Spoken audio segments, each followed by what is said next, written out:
It's time. I'm doing another building project.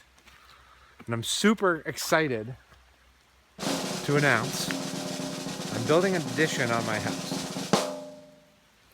Right? Super exciting. I love building things. And I realized once the garage was done and I was done doing stuff inside, I was like, man, I really miss building. Now, not just throwing an addition on so that I can build something, kind of. We need more space. It's 768 square feet per floor.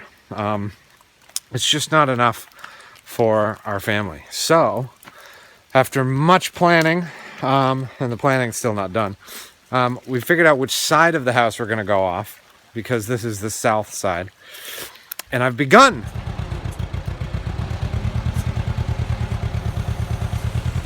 Actually started yesterday. I got old Bessie, the backhoe, running again, and I've started digging out. The digging is always the most fun. Actually, the whole thing's really fun. But yeah, it's going on this side of the house. And one of the reasons this came about was because our window seat broke.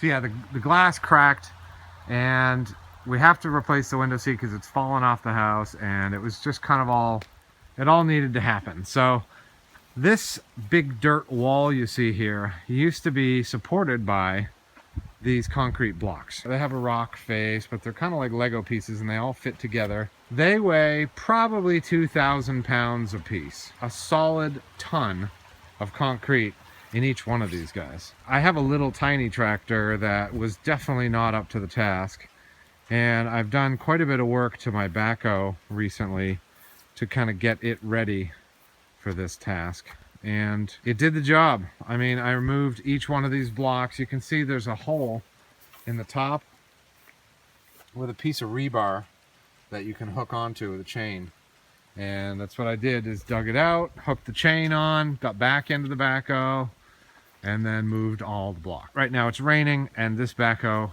and the rain are not compatible. It literally just can't go anywhere. It could be due to the tires. These tires are brand new, as you can see. Never been used. No. They're obviously 150 years old. So, look at that. It's crazy. But, you know what? It still rolls. And hasn't exploded. First step, move all the dirt. I need to put in footings. And because of where I live, the footings have to go 4 feet below grade in order to get below the frost line, which is basically this distance here. I'm going to put the footings right on bedrock, so I need to remove all the dirt, find out where the bedrock is, build the footing on the bedrock, the wall up from there, and then I'll backfill. So let's get to it.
So what we have here is a whole lot of dirt moved. Just kind of pulling it down the yard and filling it in.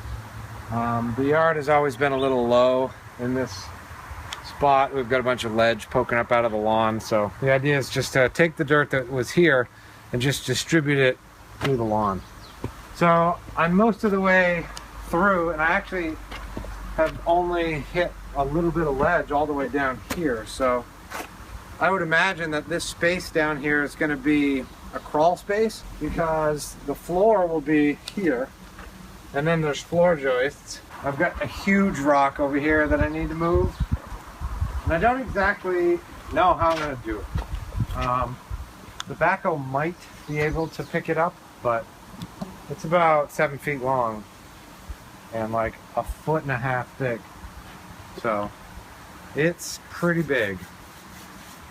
I just ran out of gas, which is why I stopped. So now I'm just gonna go get some gas, and just need to pull this dirt away from this and then just spread it out in the yard, and then I'm ready to dig with a hand shovel to find my spots for footings. So that's the plan. I'll let you know how it goes.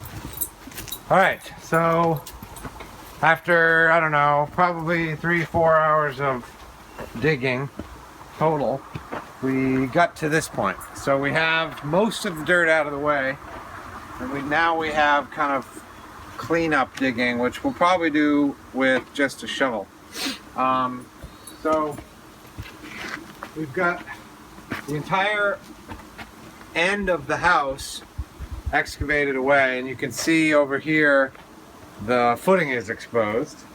And so we'll basically start our other footings from there and come out. The addition is actually going to extend past the end of the house by 8 feet. And almost sneezed. It's going to extend past the end of the house. It's going to come back this way, come to here, and then jog out and then go that way. So this will basically be, well, we haven't fully nailed it down. 16 feet, 14 feet, and then this will just be 2 feet shorter. What that does is it creates a roof line. It creates a gable end that comes out like this, and then the addition has a roof that comes out like this. There was a lot of rock wall over here which had to be moved. That was probably the majority of the work, was just getting those rocks out of the way. So, and I just pushed the dirt, out of the way down the yard, and I will figure it out later. It's really the work for a dozer, not a backhoe, but did the best I could. So yeah, we're all exhausted and gonna head out to dinner. So that's the first part anyway. So thanks for watching.